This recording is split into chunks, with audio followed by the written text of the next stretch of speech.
Kaya po, ito po ang simula. Kagaya ng sabi ko, nauna ang Maynila, ngunit patuloy po ito at saka buong bansa ay mabibigyan natin.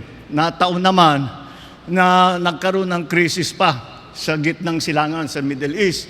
Nakita naman natin ang pangyayari ng kagera, nagtaasan ng presyo ng langis. Alam naman natin, pag tumaas ang presyo ng langis, sabay-sabay, lalong-lalo na ang pagkain. Kaya yun ang binabantayan namin na mabuti. Na kahit papano, na yung hindi ganong kabigat ang magiging epekto sa taong bayan. Yun ang aming binabantayan. Kasi wala tayong magagawa doon sa presyo ng langis. Ngunit sa presyo ng pagkain, yun, meron tayo magagawa. At nataon nga itong programang ito.